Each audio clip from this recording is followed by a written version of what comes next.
Hello' বন্ধুসকল, অহা 29 ছেপ্টেম্বৰত অৰ্থাৎ নেক্সট ছানডে অসম ডাইৰেক্ট ৰিক্ৰুটমেণ্টৰ যিটো গ্ৰেজুৱেট লেভেলৰ এক্সাম হ'ব, সেই এক্সামটোত যিখিনি কেণ্ডিডেট আছে কেণ্ডিডেটছৰ কাৰণে সেৱাৰ ফালৰ পৰা কিছুমান ইনষ্ট্ৰাকশ্যন গাইডলাইন জাৰি কৰা হৈছে। সেই সম্পৰ্কে আমি এই ভিডিঅ'টোত কিছু আলোচনা কৰিম। যোৱা যিটো এক্সাম হৈছিলে 15 ছেপ্টেম্বৰত, সেই এক্সামটোতো একে ইনষ্ট্ৰাকশ্যনেই জাৰি কৰা হৈছিলে। ইয়াত কিছু কিছু চেঞ্জেছ আনিছে বা কিছু কিছু নতুন বস্তু ইয়াত ইন্ট্ৰডিউচ কৰিছে। তো মেইনলি আমি সেইখিনি হাইলাইট কৰি আলোচনা কৰিম কি কি চেঞ্জ হৈছে। চিমিলাৰিটিজখিনিতো সকলোৱে জানেই অলৰেডি। এখন নটিচ যিটো SLRCৰ পৰা ষ্টেট লেভেল ৰিক্ৰুটমেণ্ট কমিশ্যনৰ পৰা জাৰি কৰিছে যোৱা 24 ছেপ্টেম্বৰত, এইখন যদি আমি চাওঁ, ইয়াত কোৱা হৈছে যে যিটো এক্সাম 29 ছেপ্টেম্বৰত হ'ব, সেই এক্সামটোত কেণ্ডিডেটখিনিয়ে এইটো আগতেও কৰিব দিছিলে, চব এক্সামতে হয়, এইটো কমন হয়। OMR চিট যিখন থাকিব তাত আপোনালোকে নিজৰ ৰোল নাম্বাৰটো মাষ্ট বি মানে লিখিবই লাগিব। ইয়াত আপোনালোকক গুৰুত্ব দিব লাগিব। লগতে নেক্সট এটা কথা কৈছে যে এই এক্সামটোত যিটো আপোনালোকৰ এক্সামিনেশ্যন চেণ্টাৰ থাকিব, পৰীক্ষা হল, সেইটো যাতে আপোনালোকে 1.5 ঘণ্টা আগত এটলিষ্ট গৈ পাই, কোনো ধৰণৰ অসুবিধা নোহোৱাৰ কাৰণে। কাৰণ ট্ৰেফিকৰ ইছ্যু থাকিব পাৰে বা যিটো আপোনাৰ চেকিঙৰ ইছ্যু হয় তাত টাইম কনজিউমিং হ'ব পাৰে কিবা কাৰণত। তাৰে কাৰণে আপোনালোকক মিনিমাম 1.5 ঘণ্টা আগত গৈ পাব দিছে। নেক্সট আপোনালোকক এটা কথা কৈছে যে এক্সাম ষ্টাৰ্ট হোৱাৰ পিছত, মানে 9টা বজাত এক্সাম আছে, 9টা বজাৰ পিছত ক্ল'জ হোৱাৰ পিছত কোনো কেণ্ডিডেটক এক্সাম হলত এণ্ট্ৰি কৰিব দিয়া নহ'ব। আৰু এটা কথা কৈছে যে এডমিট কাৰ্ড, ID প্ৰুফ নোহোৱাকৈ আৰু চেকিং নোহোৱাকৈ, এই তিনিটা বস্তু নোহোৱাকৈ আপোনালোকে এক্সাম হলত এণ্ট্ৰি কৰিব নোৱাৰে। ইয়াত এটা কথা, চেকিঙৰ কথা এটা কৈ দিছে যে চেকিং আপোনালোকৰ মেনুৱেল তৰিকাটো হ'ব, মানে মানুহে যিটো তাত চিকিউৰিটি পাৰ্চন থাকে সিহঁতে নিজে কৰিব আৰু মেটেল ডিটেক্টৰৰ দ্বাৰাও হ'ব। তো আপোনালোকে সেইটো কোঅপাৰেট কৰিব লাগিব।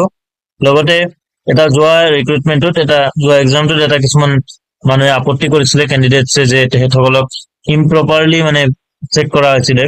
তো সেইটো কথা ইয়াত কৈছে, যদি কাৰোবাই কিবা তেনেকুৱা অসুবিধা পায় বা আপত্তি কাৰোবাৰ থাকে, তো ইমিডিয়েটলি চেণ্টাৰ ইনচাৰ্জক ইনফৰ্ম কৰিবৰ কাৰণে ইয়াত কোৱা হৈছে।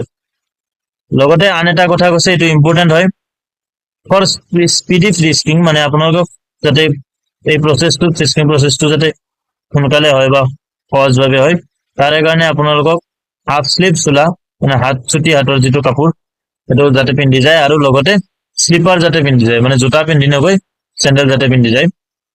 এইটো এটা ইম্পৰ্টেণ্ট কথা হয়, আপোনালোকে হাফ স্লিভ আৰু স্লিপাৰ যাতে পিন্ধি যায়। নেক্সট এটা কথা কৈছে যে কেণ্ডিডেট এজনে কি কি নিব পাৰিব, সেইটো যোৱাটো এক্সামতো আছিলে, চেম আছে এইখিনি। Admit card, ID proof, voter ID, pan card যিকোনো এটা, লগতে ড্ৰাইভিং লাইচেন্স, আধাৰ কাৰ্ড, ইয়াৰে যিকোনো এটা আপোনালোকে হাৰ্ড কপি লৈ যাব লাগিব। বল পেন নিব পাৰিব, ব্লু বা ব্লেক। ক্ৰেডিট কাৰ্ড বা ডেবিট কাৰ্ড লগতে এটা লৈ যাব পাৰিব, যিকোনো ক্ৰেডিট কাৰ্ড, ডেবিট কাৰ্ড, আৰু কি মিনিমাম এমাউণ্ট অফ কেছ নিব পাৰিব আপোনালোকে। নেক্সট এটা কথা আছে যে PWD যদি কোনোবা হয়, তেখেতসকলে PWD চাৰ্টিফিকেটখন লগত লৈ যাব পাৰিব। আৰু এটা ইয়াত চেঞ্জেছ এটা আহিছে যে যোৱা এক্সামটোত আমি গম পাইছিলো যে যোৱা যিটো 15 তাৰিখৰ এক্সাম আছিলে, সেই এক্সামটোত পানীৰ বটল নিব দিয়া হোৱা নাছিলে। পানীৰ বটল কেণ্ডিডেট এজনে নিব পৰা নাছিলে, তাত একচুৱেলি পানীৰ চিষ্টেমো কৰি দিছিলে ভিতৰত এক্সাম হলত। কিন্তু এইটো এক্সামত আপোনালোকক কোৱা হৈছে যে আপোনালোকে পানীৰ বটল লৈ যাব পাৰিব, কিন্তু পানীৰ বটল নিব পাৰিব, কিন্তু ট্ৰান্সপাৰেণ্ট হ'ব লাগিব পানীৰ বটলটো, মানে যিটো আমাৰ কালাৰফুল বটল হ'ব নোৱাৰিব। লগতে সেই যিটো পানীৰ বটল থাকিব তাত লেবেল থাকিব নোৱাৰিব, উইদাউট লেবেল নিব লাগিব। কোনো ধৰণৰ ষ্টিকাৰ বা লেবেল তেনেকুৱা নাথাকিব, তেনেকুৱা পানীৰ বটল আপোনালোকে লৈ যাব পাৰিব। নেক্সট আৰু এটা চেঞ্জেছ এটা আহিছে যে আমি গম পাইছো যোৱা যিটো এক্সাম আছিলে, সেই এক্সামটোত কুৱেশ্যন বুকলেটটো, মানে কুৱেশ্যন পেপাৰটো জমা দি আহিব লগা আছিলে, কেণ্ডিডেটজনে আনিব পৰা নাছিলে। এই এক্সামটোত আপোনালোকে সেই কুৱেশ্যন বুকলেটখন লৈ আহিব পাৰিব লগত, আৰু এই যিটো OMR চিট আছে, অকল OMR চিটটোহে আপোনালোকে জমা দিব লাগিব। তো এইখিনিয়ে আছিল সেৱাৰ ফালৰ পৰা যিটো জাৰি কৰা ইনষ্ট্ৰাকশ্যন এই এক্সামটো ৰিগাৰ্ডিং। তো ভিডিঅ'টো শেষলৈকে চোৱাৰ কাৰণে ধন্যবাদ।